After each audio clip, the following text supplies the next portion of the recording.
right off the bat, I got to ask you, first of all, how did you come onto this story? At what point? What year? Yeah. So, hi everyone. Thanks for being here. This began as a senior project in college in late 2011. Yeah, very end of 2011. I was volunteering at the Woodstock Animal Sanctuary looking for some kind of story to follow. I was interested in animal rights and animal rescue, and happened to be there the day they heard about Kathy for the first time. So I went with Sheila to visit Kathy's house. And you see that scene in the film. I brought my camera the first time, and as soon as we met Kathy, she was super warm and welcoming and was happy to be on camera and was proud of her birds, and I was just kind of confused by the situation, so I decided to keep filming. Now, the Scottish woman, she didn't work at the sanctuary. She did work at the sanctuary. Yes, right. Sheila. Yeah. And she went home to Scotland? Yes, and about 6 months after she went home to Scotland, she passed away in a bicycle accident. Oh. Yeah. So. Well, there was such an interesting sort of a side trip to follow her arc as well, because she of everybody, she seemed to have the most sort of straight through line of what was going on there. So capturing her in the courtroom was especially effective with everybody else just celebrating the verdict and the win, and she was just wasn't having it because it was too much for her to take, yeah. And that was precipitated her leaving. Just on a couple of filmmaking questions. One, early on when we were in her house and in her yard, and all the birds were squawking like crazy, and there was it was like a sort of, the dialogue was from seemed like a couple of visits from the animal sanctuary people, like a couple of lines of dialogue seemed to get stacked up and overlapped. Oh, sure. Yeah. Yeah, and it sort of mixed with the squawking of the birds. There was sort of the squawking of the humans and the stacking up of the dialogue. Yeah. So that was a sound device, an editing device that you used? Yeah. Yeah, the scene where they're kind of crowding around her and diagnosing the animals. Right. Yeah, that was meant to sort of show, I mean, there's kind of a general structure that we thought of in the edit, which was that Kathy sort of, her arc goes from animals to people, and that there's this general,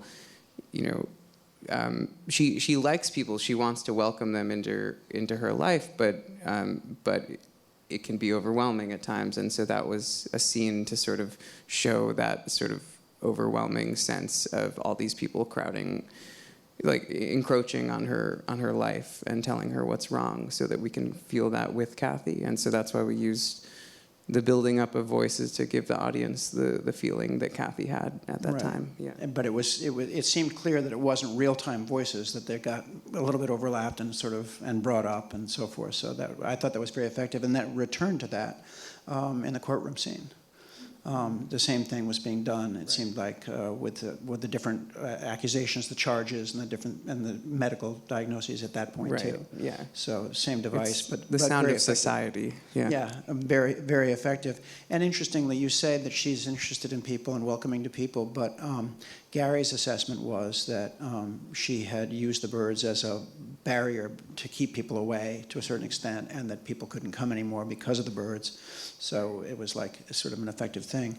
Another filmmaking thing, some of those camera angles were pretty intense for getting down at the cage level, looking up at Kathy or Sheila as they're dealing with the animals in the cages and so forth. So did you sort of extend the camera down? Or? Yeah, I actually worked with a very lightweight small camera that was mostly handheld throughout the whole film. So I was just kind of getting in and around the action as it was happening and trying to focus on people's faces and the emotion. So in that case, I had to kind of get under there. Yeah. But also to meet the birds at eye level too. That was really important. Which was really effective. Yeah. There's bird's point of view on the humans as well as the bird's at the bird level, the bird's eye view, I guess. Yeah, whatever. But not the same bird's eye view as we usually think of from above, but down at the ground level. Right. So. Now, how did the sanctuary people feel about the fact that you were filming when they were doing some pretty delicate negotiating? No, I mean, I know the SPCA guy was like, no, you're not coming in, you can't take pictures, and he was kind of a hard ass at that point, and he softened up later on. But I was just wondering about their perception of, did they think it was helpful to have you there filming when they were trying to get her to yield animals, or did they not think that? Yeah, I mean, I think in general the sanctuary was open to. I mean, I came to them, you know, with a similar background. I came to them as a vegan and an animal rights activist of sorts, and so there's a trust there. And also, I think they want people to see the work that they do, and animal rescue is a really delicate, complex thing, and I don't think they expected this case to get as complicated as it did, and thought it was more straightforward at the beginning. But they were open, you know, just for educational purposes, to, you know, for me to capture the work that they did. Right. It just seemed that I mean, with all documentaries, access is like the major issue. So and the access you had to her. And before I get back to her for a second, just the way that the other characters were drawn, the character of Gary, very clearly drawn, the lawyer, was a total case study all by himself. And his office and his point of view and the way he was doing things. And then to see him playing the banjo at the end was kind of remarkable. And Sheila, of course, was another one that was just to watch these different stories that were all sort of spun off of the central story was what I thought was really effective.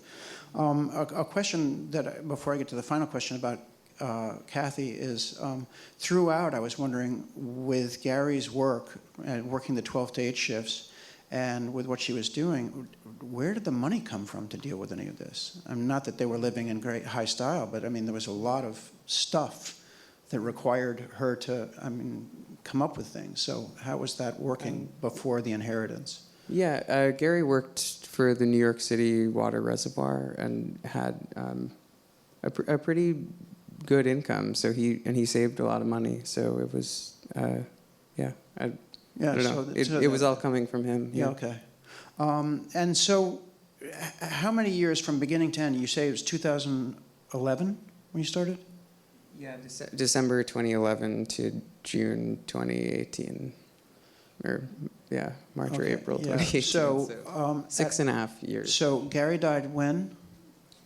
In 2015, I think, you're right. So, and he was 54.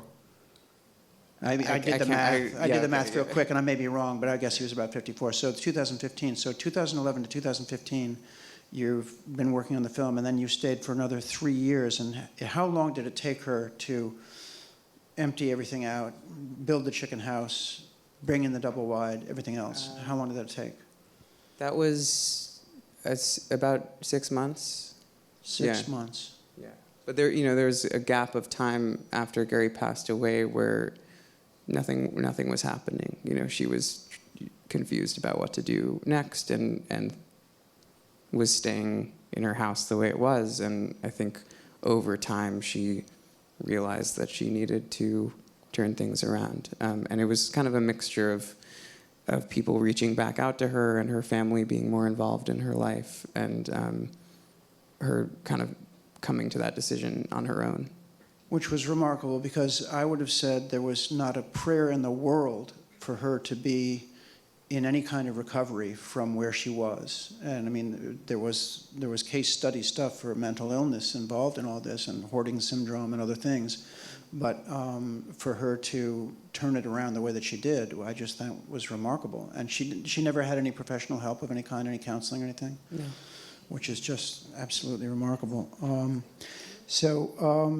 don't know. I think we have a couple of minutes. Yes, we have a couple of minutes. So I don't know if we could have a couple of questions from the audience. We have one right here. So what's the update? Where is she now? Did she sustain this lifestyle, or did she start to revert back and bring the chickens in?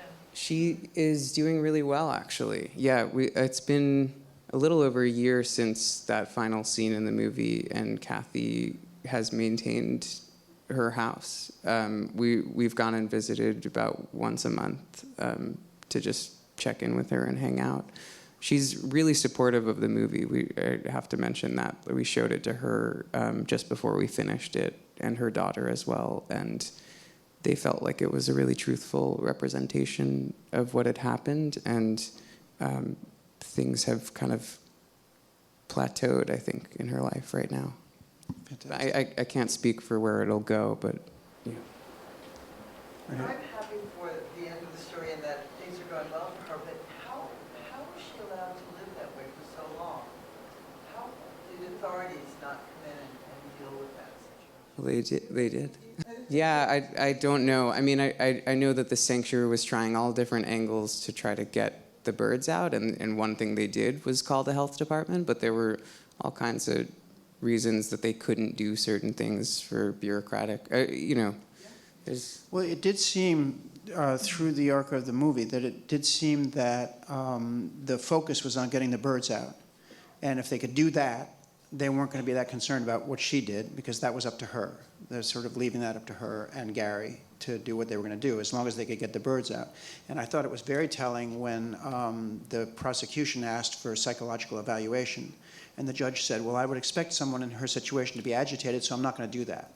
And so that, to my point of did she ever get professional help, and at a point at which she could have been enforced to get psychological help, that was not on the table, because the judge said, no, I'm not going to do it. So I do think that the focus became about the animals. And I think that Sheila, part of Sheila's story to me seemed to be that she was, when the verdict was done, she was glad for the animals. She thought that was good, but she was very heartbroken for Kathy because she saw what that was doing. And I think that, I don't know, but it did seem that the focus was more on the animals than it was on them. And it was left to Kathy to make the decision with the help from the outsiders, and her family and Gary's friends and so forth, to do that thing that they did. And I'll also say that the justice system is not perfect and doesn't necessarily solve all the problems the way they should. So, So last question, because we're out of time. But so while you were doing this through 2018, from 2011 to 2018, were you working on other things too? Have you been working on other films? Yeah, I worked as an assistant editor and an editor on multiple documentaries while I was shooting this one. So it was kind of preparing to edit this one. Okay, and did you do the edit on this? I edited along with my producer, Jeffree Star. Yeah. Okay, awesome. Well, thank you so much for sharing it with us. And if you didn't get a chance to ask questions and you want to talk to Richard, please, when you go out, after you mark your ballots, you can talk to Richard in the lobby, right? Yeah, Yeah, I'll great. be here. Thank you so much. So thanks a lot.